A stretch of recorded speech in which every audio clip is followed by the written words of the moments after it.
Hey folks, welcome back to Let's Play Mass Effect 2. I'm the Mysterious JG. For me, there's been a little gap between recording sessions because, there's really two reasons. I got some new toys to play with in the form of a PS4, kind of a gift to myself for finishing the CPA, although I haven't got the score back yet for the final section of tests. I figure, I'm hoping I pass, and if I didn't, it's only one to make up, and I got a lot of time in which to do it, so I went ahead and treated myself. So that's part of it. I've just been playing around with my PS4. I don't have any LPs of that going yet, but I've got it. So when I wanted to play games, I felt like playing PS4 as opposed to LPing. And I didn't really want to start a PS4 LP because I just have too many going at once. And blah, blah, blah, blah, blah. But the other thing was that, man, the last play session on this game, Mass Effect 2, was that Firewalker DLC. Man, that's really put me in the mood to just not play more Mass Effect for a while. It took a little while to overcome that. Think a little bit about, I don't want to just dump all over Mass Effect 2 as I LP it, but there's little things about it I don't like as much. And like this title screen is a good example. For whatever reason, I don't like this music, the ominous, tense music, as much for a title screen as I did the Mass Effect 1, the title screen music, which was more like this kind of epic. Well, I don't want to use the word epic, but there was that theme. I don't know. It just put you in mind of space exploration and the grandeur of space. Whereas this is all like big, scary red planet, jagged metal edges, and action music. I was like, I don't know. Don't like it as much. But also, this one really starts pouring in the DLC.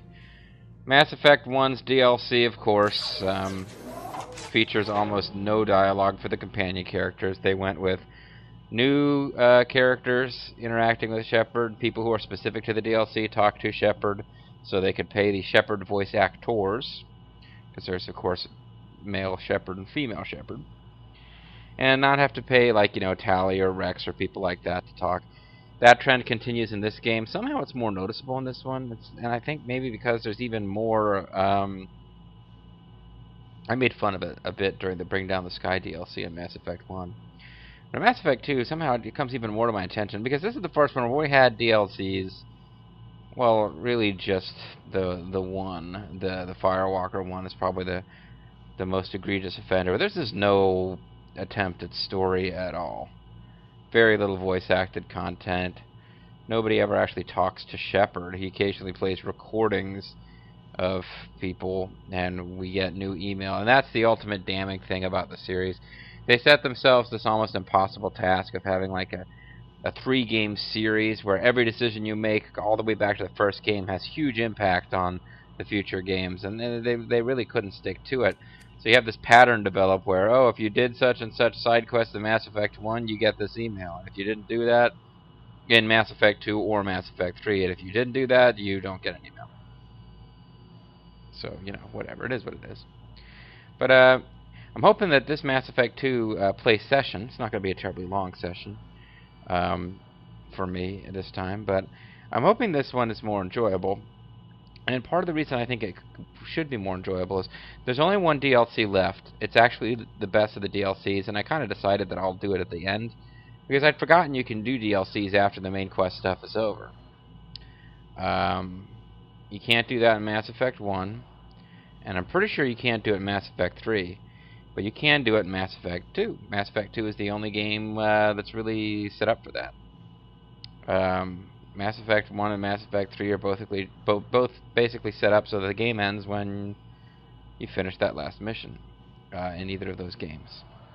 Mass Effect 2 is the one where you can fly around doing all the side quest stuff that I did after the fact if you want. To me, the overall narrative flows a little bit better if after the Mass Effect 2, quote, certain death suicide mission against the Collectors, which wraps up the main story, I put in quotes that it's certain death suicide mission, but we'll be getting down the road to that, and it's it is what it is. It's pretty exciting mission actually, but it makes sense that at the end of that, you know, whether your various crew members survive or not, it makes sense that's kind of when the contract with Cerberus will expire. That's what you brought these people on to do, is defeat the Collectors.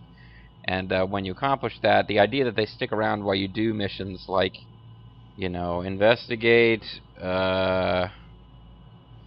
mining robot on this one planet, or go to some planet where you have to solve a crappy puzzle and then this happens, or get the Firewalker vehicle, drive around, collect climate data, and have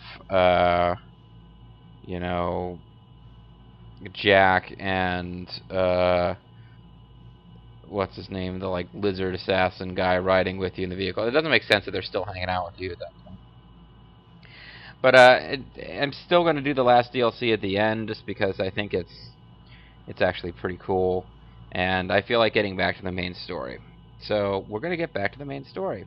And if I don't beat this video, if I don't beat your interest in this video to death by taking too long with the introduction, yeah, what was bothering me about the last few videos is we really got away from the sense that there was any story, or that you're doing anything other than spending your money to just play more Mass Effect, and it's such a story-driven game, and when the story's just gone and you're just going through the motions, it's really frustrating. So getting back to like the main plot missions in this game, I think are just as strong story-wise. I'd complain that this is a collection of really short little missions that don't have a lot of point, and are only loosely connected, and don't work as good as the longer, more involved story missions from Mass Effect 1. I still think that's true, but as I've revisited Mass Effect 2, it's not quite as extreme as I remember. The Mass Effect 2 main story required missions are fairly long. And some of the Mass Effect 1 missions aren't as long as I remembered if you actually play competently and get through things without a lot of failure. But I still feel like when we get to a main story mission in this game, it should be a little bit more interesting than these unrelated side quests that we've been doing. It's not a problem to have a lot of unrelated side quests that are optional in the game to make it feel like you really got your money's worth of content. The DLC is kind of a different story, but you know, it's not mandatory. I went out, I bought it. It's not their fault if I'm just going to buy it, complain, and then buy the next DLC when it comes out. It's kind of on me. Either way, let's get back to the story of Mass Effect 2. And we are in the system with the derelict Reaper. Our mission had been to acquire, well, you know what, let's talk about those monster trucks. Let's go back and actually check the Codex, not the Codex, the journal. We got Lair the Shadow Broker. Help Liara later. I think this is Lair the, yeah. I don't know why they're two separate items, but I think they're pretty much the same. I don't think there's Lair the Shadow Broker initiates via talking to Liara back on Ilium. I don't think that's really two separate things, even though it kind of looks like it. Stop the collectors, though. This is what I want to get with here. Investigate a collector ship, board, investigate a derelict collector vessel for valuable intel. We did that, and we ran into...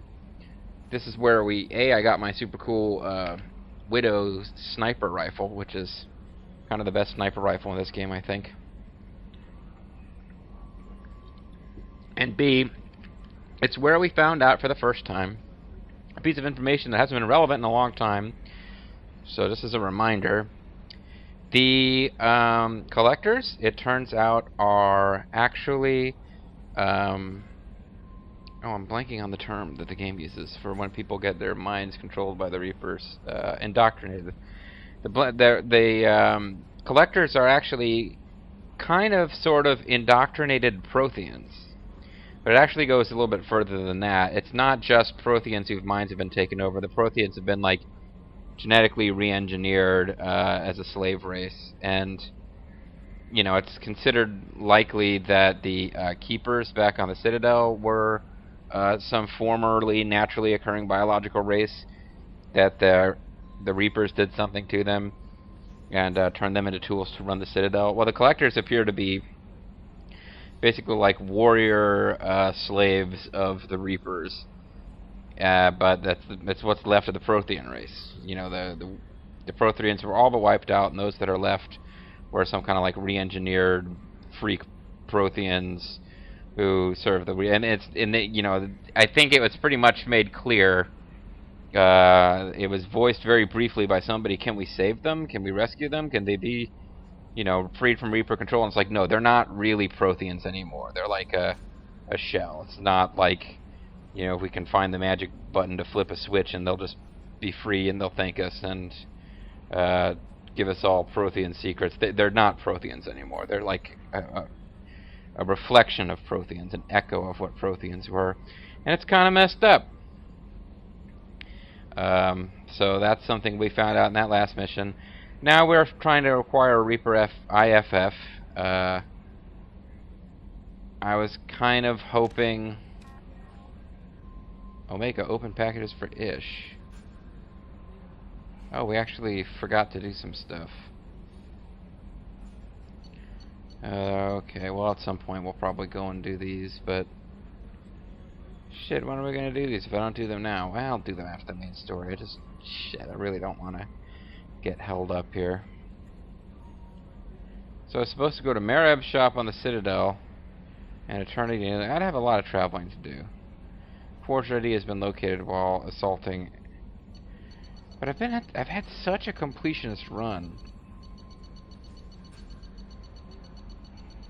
Okay, well, we'll come back and do these post-story. I really want to get going with the story.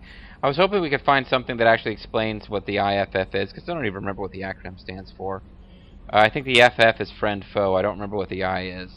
I definitely remember we had a story sequence where we had the call from, like, the hallucination of the Illusive Man. And we also see him in his, like, spooky office smoking cigarettes while not a hallucination, a hologram of Shepard appears to talk to him and all that kind of kooky stuff. But I really don't remember why we're doing what we're doing, which is a shame. But we're doing it anyway, folks. So let's go in. But yeah, I said let's talk about those monster trucks. I wanted to get into why are we doing this mission again, but there's not a whole lot in the journal about it. I know it's the next plot mission. Let's just do it. Derelict Reaper, orbiting Mnemosyne, is a 2-kilometer-long ship with the unmistakable profile of a Reaper. It is giving off power signatures in localized areas, but they are far weaker than a ship this size would indicate. The Reaper seems to maintain a mass effect field that has kept it from falling into the failed star, but massive holes have been blasted and melted into parts of the hull and remain unrepaired. The only logical conclusion is that the Reaper, quote, died, or was at least reduced to minimal functioning a long time ago. So we're going to get on board a Reaper. What could possibly go wrong? Melee creatures often try to outflank you. Whatcha! Back to back. Back to the past, Samurai Jack. Whatcha! Yeah. I don't know why they'd be mentioning melee creatures. Alright, that's a lot. I remember this mission. I remember this as being one of the missions that gave me the most trouble when I played through this game a long time ago. And it was definitely a mission where being good with a sniper rifle isn't really all that helpful. I'm going to try to go with some damage dealers here. Part of me wants to go with the characters whose dialogue will be the most interesting here, but I think it's probably time to grab hold of some people who can hold their own in a fight. And, you know, our human party members aren't too shabby, really. But, Garrus is pretty badass.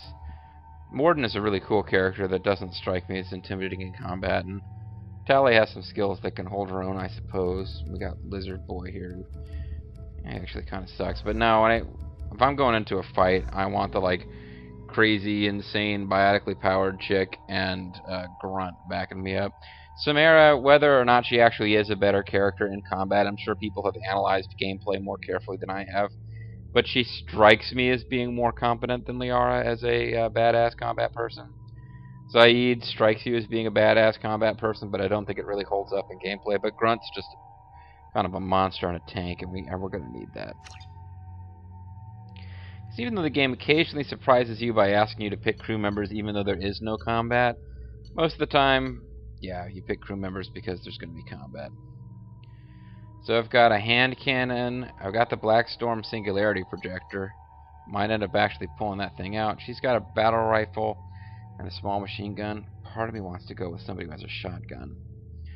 Like, part of me wants to trade her out and bring in Tali with a shotgun, but Grunt's got the shotgun, and I think he can handle it. Oh, I didn't actually mean to switch this up. I'm assuming that they are choosing for themselves the best weapon layouts. What with all the chop, Joker? Doing my best. What with all the Joker chop? 500 kph. I thought they were in space. It's solar winds. Or... Inside the Reaper. It's not transmitting any IFF, but the radar paints its silhouette as Geth. I guess we know why the science team stopped reporting in. The Geth. Our friends, the Geth. What just happened? We're gonna be fighting Geth in this The mission? Reaper's mass effect fields are still active. We just passed inside their envelope. Ah. Now there's an eerie stillness and A calm. hurricane, huh? Did Shepard just roll his eyes at Joker? That was a perfectly valid comment. So I guess we are in the airlock.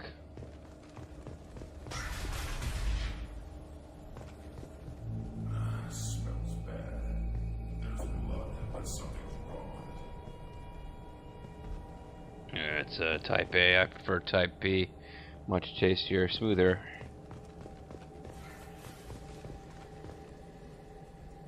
Okay, so I guess this is the guts of a Reaper.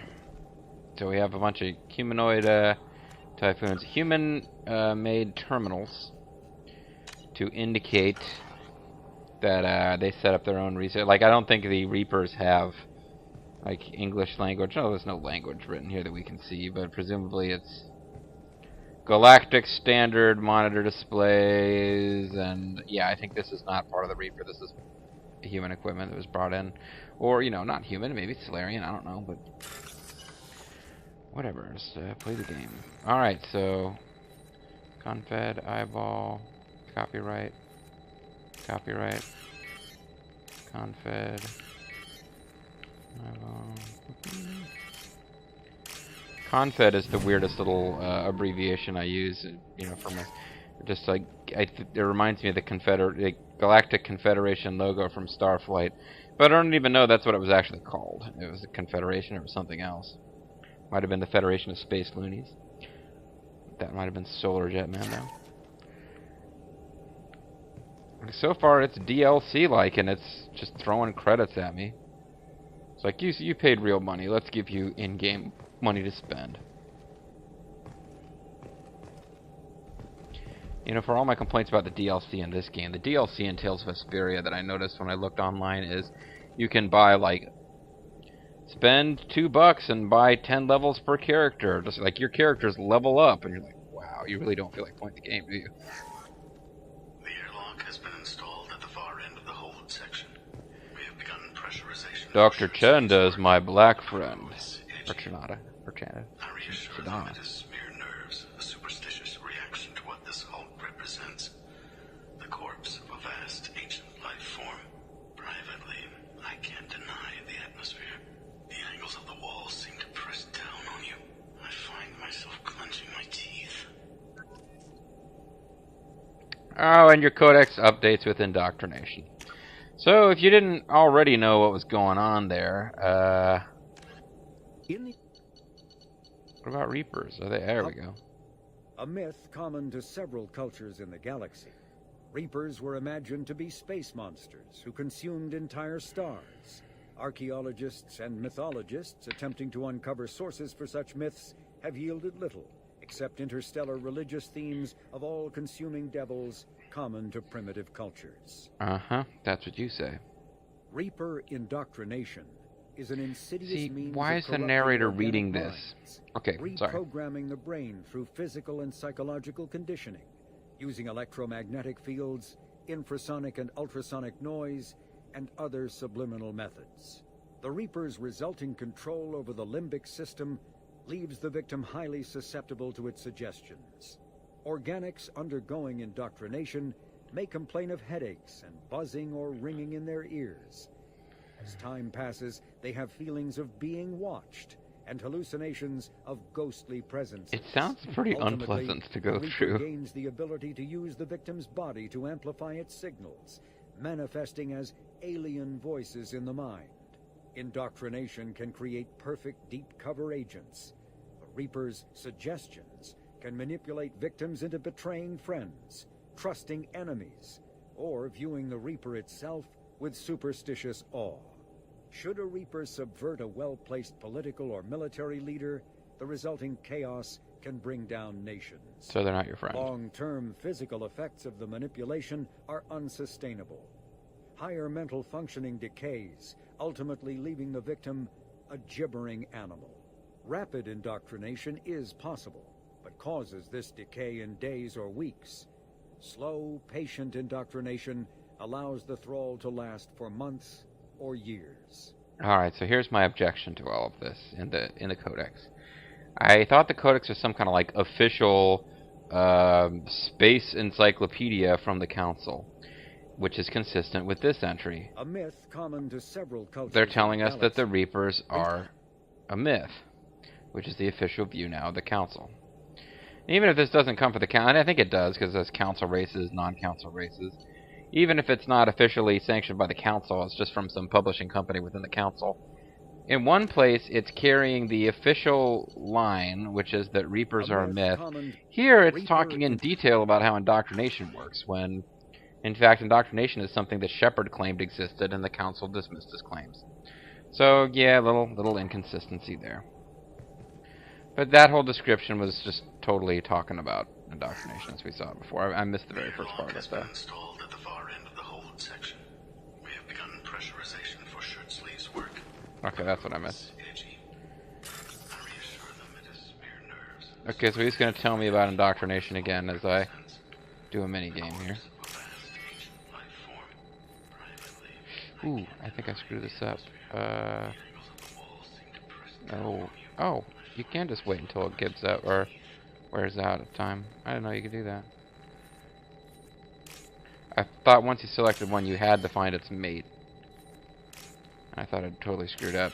So buying the extra time to do this minigame thing might have paid off here, especially if it costs less than whatever I just unlocked. Did it cost less than 4,000 credits? Might have done.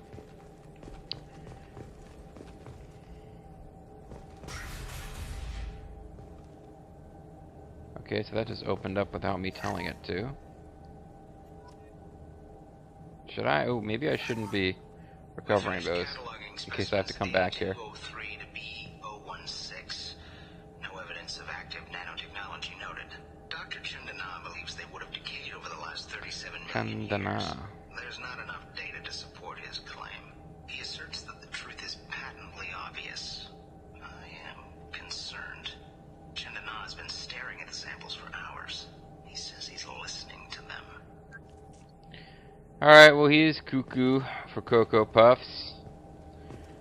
Part of me thinks that I shouldn't have taken those meta things in case we need to come back and replenish, but generally the game doesn't let you backtrack. Yeah. Oh, no, it can backtrack that far. I have a feeling that once we go in this door, we can't backtrack, so I guess they're just making sure you're full up on metagel before you get to the combat. We are trapped. Yep, see, never mind. So it wasn't important. You can't go back and get those, but I guess the game figures if you're dumb enough to go into a plot mission, which I'm pretty sure I have done over the course of this LP, without refilling your metagel first, they'll give you a fighting chance. Maybe we can see, what is this? A renegade decision or, you know, justice man decision in the face of a barrier has closed? It's pretty much whatever. We'll have to take down the barrier generators from in here. Any idea where they are? At the moment of activation, I detected a heat spike in what is likely the Rex Mass Effect core, sending the coordinates now. Be advised, this core is also maintaining the Reaper's altitude. So when And we its take the barriers down attitude. to escape, the wreck falls into the planet core. And that means everyone dies. Yeah, I got it. But it's no big deal. If any helmsman can pull us off this thing before it reaches crush depth, it's you. Oh. We'll make a sweep for survivors and recover what data we can. Stand by. Aye, aye. Good hunting. Irish sweep. Irish sweep. Sorry, it was an obscure reference.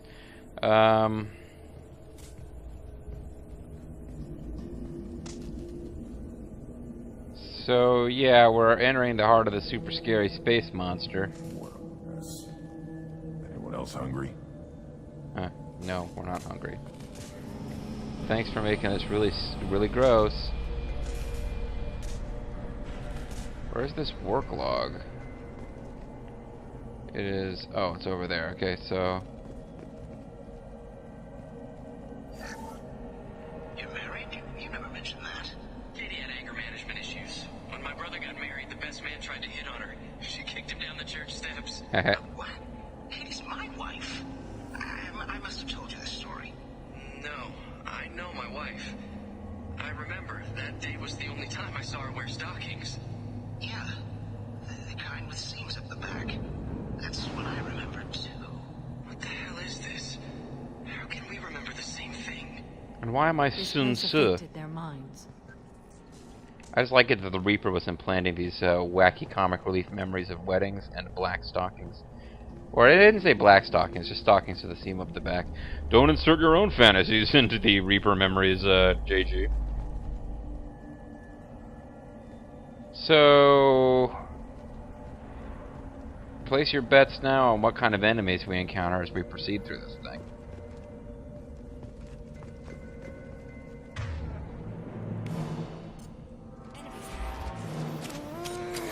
Huss. Huss. Huss.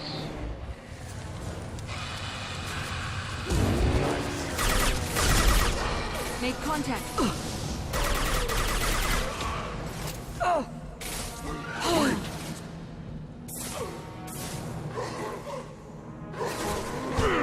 Neutralize one. So, I know Tank Shepherd. I am one. So yeah, husks. We're on a ship full of humans who've been indoctrinated. It kind of makes sense that we're going to be facing husks.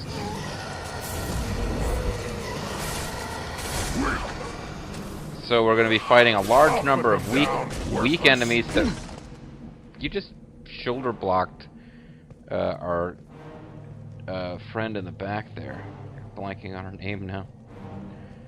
But yeah, they're going to come in much bigger numbers than that, folks, which is why I'm kind of not sure exactly how I want to handle this. But it's not good for snipers. It's loads of enemies who are weak, but they come in large numbers and they rush you. So it's kind of like the worst possible thing that you could be fighting as a character. Yeah, so did I I. suppose this confirms a Reaper origin. At least that's what we thought at this point, that it was the Geth who did this. We now begin to suspect that Reaper technology is responsible, and it kind of makes sense. They're just like popping out of the woodwork, literally, if there's a wooden crate. Oh, I can't even one-shot them. That sucks.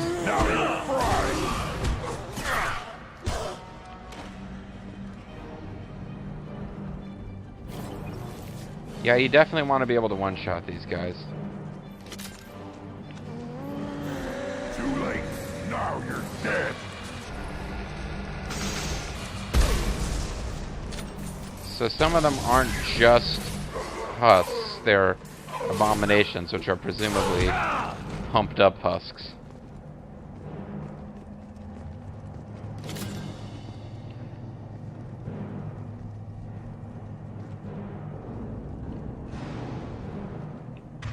So which powers would be useful against these guys? Well, oh, that's right, I got more than one ammo power because I switched some stuff up. Heavy shredder ammo is probably best against these guys. I don't think they're considered synthetic, despite the fact that they've got like Reaper tech.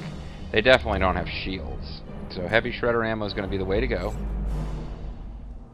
And possibly harder to fight. What? They keep just coming out from behind that one box. I mean,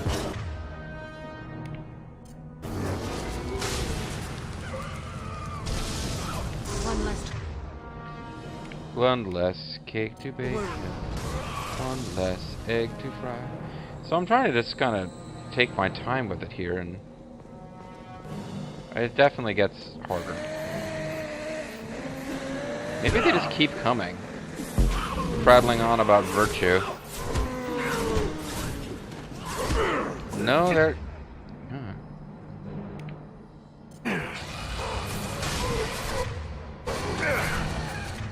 I think the sniper rifle thing just isn't going to happen.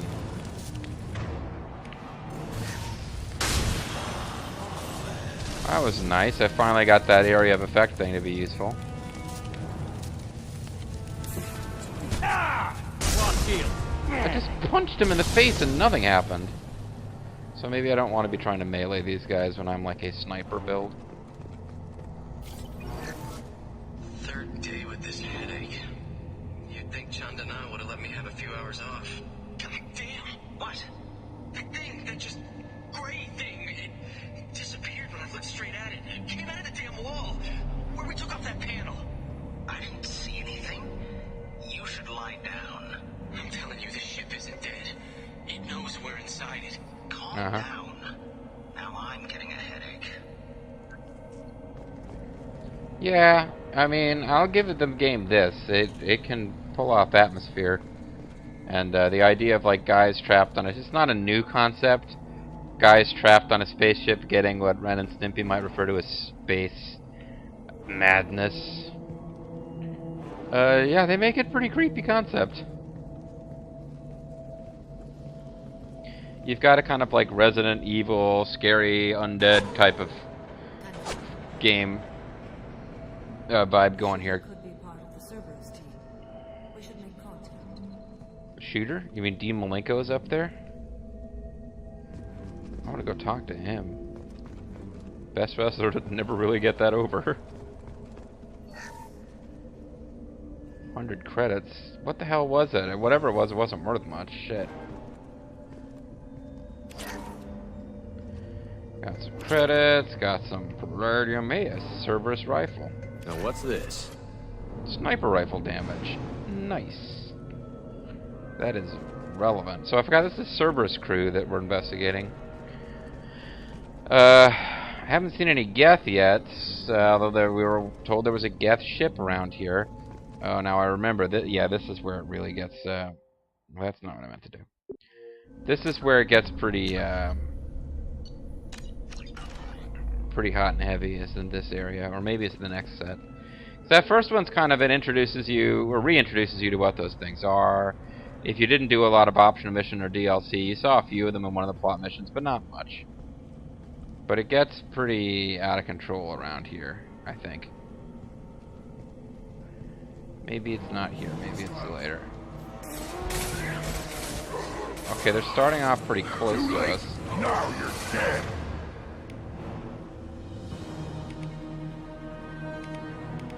Well, you know, I didn't get heavy shredder ammo going on this gun, which I should have.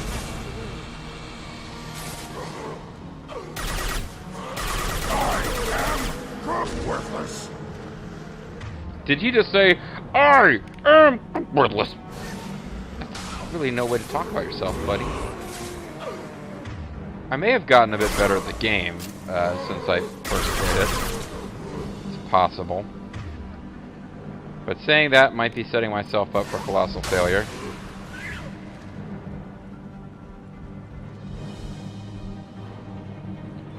I think I used to... Back in the day, I remember I had this game and it was fairly new when we had a blizzard and I was stuck inside for days. But as it happened, I had restocked my fridge with booze. So it was like literally a couple days where all I could do was hang out, play video games, and drink. And you know, not proud of it, but I think I ended up playing a lot of this game kind of smashed actually. And door we can bypass over there. Oh, here we go. You're up.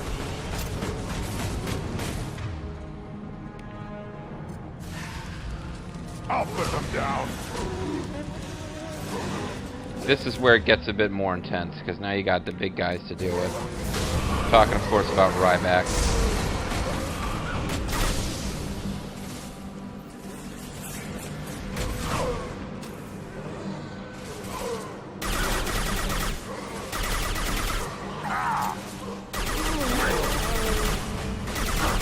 shields are down. Yeah, I know it's dead, but I'm almost dead too. I got out of cover to deal with that. Well, I knew that was going to happen if we left him over there. Oh, see, look at how many of them come at a time here.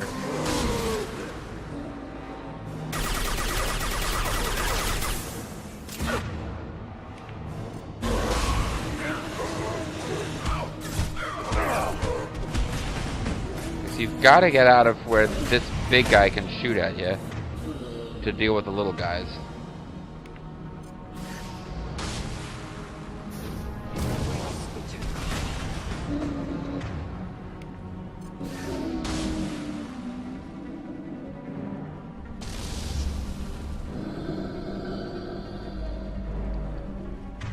Need to deal with it, but he's a little confused by the stairs. I'm fine with taking advantage of that. It wants me to use the cover mechanic.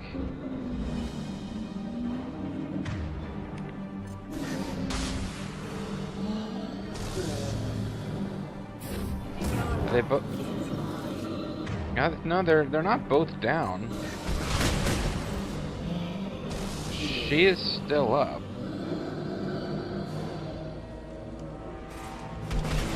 Okay, this doesn't count as an object I can take cover on. At least not on the stairs.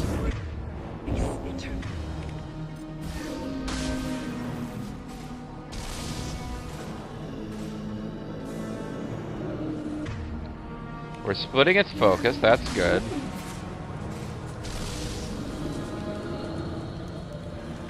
I feel like what I used to do back in the day was deal with the big guy first.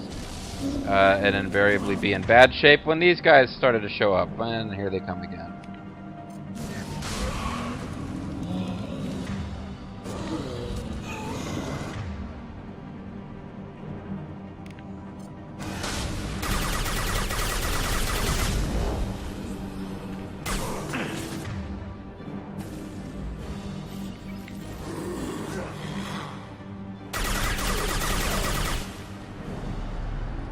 Okay. So I turn invisible just long enough to get back to safety. Oh, apparently those last few little guys spawned after we took out the big guy. Right back. And, yeah. There you go. Kind of lost my train of thought while dealing with the combat stuff. But we also, I think just went over the 30-minute mark, which I didn't intend to do. But yeah, we're right in the middle of a big old battle, so it makes sense. I think they will continue to get more dangerous and scary and ooky. But so far I'm relatively pleased with how I'm handling it. I think the first time I played through, like I said, man, I remember playing through this, you know, there was a blizzard, I had all this booze in the house, I just got drunk and played Mass Effect, and really struggled here. I was also playing as the soldier class, and I don't think I was really using its special powers, because it does. Each class has unique powers. The class I'm playing as now, their unique power is that cloaking field thing. And they have skills with sniper weapons. I was playing the soldier like you play the soldier in Mass Effect 1, which I didn't do for LP purposes, so you didn't get to see it. But the soldier basically just has better armor, better shields, better health, and it can use all the weapons. And it doesn't really. It's kind of the you know, Rambo your way through the game. Don't use as much finesse. And I think I tried to do that. And in this game, maybe to some extent it's true, but I think the soldier's powers were like you have bullet time thing that you can activate or whatever. It wasn't as much about like your actual physical attributes are all that different. Maybe they are somewhat, but I think it's less pronounced difference. But anyway, I wasn't using powers that much, and I did here, and I think it definitely helped. Like, I really saw at least one or two cases where, hey, getting that area of effect incinerate thing actually did serve a purpose for once. So, anyway, that being said, folks, we've gone a little long, so when we come back, we will continue to fight our way through the... Is it even a corpse of a Reaper, or is the Reaper alive? Is the Reaper dead now, but it was alive when these people boarded it? I doubt it. It apparently had been floating for millions of years. So it's unlikely that it died during the brief period after Cerberus got on board, but things are messed up around here, and I think we need to find the IFF and get the F out. Get the IFF out. I'm Serious G. Thank you guys very much for watching, and I'll see you next time for more of the actual main storyline, and I don't think I bothered to mention it before, the Point of No Return mission for Mass Effect 2. Bye-bye for now.